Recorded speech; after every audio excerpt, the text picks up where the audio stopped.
it's a matter of debate. تو یہ بتائیے گا اب کی بار آپ ووٹ مانگ رہے ہیں انٹائر جموں کشمیر میں، آپ کے پارٹی کارڈر جا رہے ہیں ووٹ مانگ رہے ہیں، اگر دو جملوں میں پوچھا جائے آپ سے کرا صاحب کی آخر کانگریس کو ووٹ کیوں کیا جائے؟ دیکھیے آج جو سچویشن ہے پورے ملک میں، یہاں کی سچویشن کو آپ اگر ملک کی سچویشن کے ساتھ جوڑ کے دیکھیں تو ملک اس وقت افراتفری کا شکار ہے. مذہبی طور دیکھیں، آپ دیکھتے ہیں یہ اپنا ریلیجس مائنارٹیز کے ساتھ کیا ہو رہا ہے، اگر آپ دیکھیں ان کی اکانومی کے ساتھ کس طرح سے کھلواڑ ہو رہا ہے، اگر آپ مزدوروں کا حال دیکھیں، اگر آپ کسانوں کا حال دیکھیں، اگر آپ چھوٹے کاروباریوں کا حال دیکھیں، تو اس وقت کمپلیٹ کیوس اینڈ کنفیوژن ہے اور افراتفری ہے. جموں کشمیر اس سے الگ نہیں ہے. جموں کشمیر میں ایک سائیڈ سے آپ نے کانسٹیٹیوشنل آپریشن سپریشن جو سارا کرنے کے باوجود علاوہ جو چیزیں ہیں ہمارے سر کے اوپر، یہ جو ڈر اور خوف کا ماحول، یو اے پی اے، یہ اپنا یہ جو پبلک سیفٹی ایکٹ وغیرہ وغیرہ جیسی سنگین چیزیں ہمارے اوپر آپ نے لاگو کر کے رکھی ہوئی ہیں. یہاں ہمارا جب ہم جموں کشمیر کو ملکی سیاست کے ساتھ جوڑتے ہیں تو وہاں پہ سب سے بڑی اس وقت جو ایک فیکٹر بنا ہوا ہے راہل گاندھی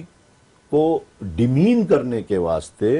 بی جے پی نے ہزاروں کروڑ روپے خرچ کیا، استعمال کیا ان کو ڈیمین کرنے کے واسطے، لیکن وہ ناکام ہو گئے. بھارت جوڑو یاترا نے تمام کانگریس پارٹی کے لیے تمام ملک میں ہی نہیں بلکہ جموں کشمیر میں بھی ایک سلور لائننگ کریٹ کر دی. 4,500 کلومیٹر آپ نے ان نے جو طے کیے اور وہاں یہاں آ کے اس کا جو کلوزنگ جو ان کی سپیچ تھی، آپ اس سپیچ کو اگر آپ گہرائی سے اس پہ سوچیں تو ان کی وہ سپیچ ایک ایموشنل کنیکٹ تھا، ایک ان کا ڈائناسٹیکل کنیکٹ تھا، ایک ان کا ایک ہیومین ایک اپروچ تھا جو یہاں کے لوگوں نے ان کے ساتھ اپنا وہ رابطہ بن گیا، ایک کنیکٹ بن گیا. راہل گاندھی کا جو فیل گڈ فیکٹر ہے جو پورے ملک میں بھی ہے بالخصوص یہاں، اس فیل گڈ فیکٹر سے یہاں پہ لوگوں میں ایک امید جاگی. لیکن سوال کا جواب نہیں آیا نا کہ کانگریس کو ووٹ کیوں کرے. ایک تو یہ ادھر ہی ہے، دوسرا میرا سوال یہ فیل گڈ فیکٹر والا اور راہل گاندھی کی پد یاترا، بھارت جوڑو یاترا، اس کا امپیکٹ ہم نے جموں کشمیر لوک سبھا میں کانگریس کے لیے بالکل نہیں دیکھا، انٹائر جموں پروونس کے اندر. نہیں، میں ادھر ہی آ رہا ہوں. وہ فیل گڈ فیکٹر جو ہے بالخصوص کشمیر میں زیادہ بڑا، اور راہل گاندھی کو جس طرح باہر پورے ملک میں جو ہے ایک سیویئر کی طرح دیکھا جاتا ہے، the way he is projecting the problems of the downtrodden، لمبی لسٹ ہے ویسے ڈاؤن ٹراڈن لوگوں کی، اسی طرح یہاں کے لوگ بھی بالخصوص نوجوان بھی ان کو ایک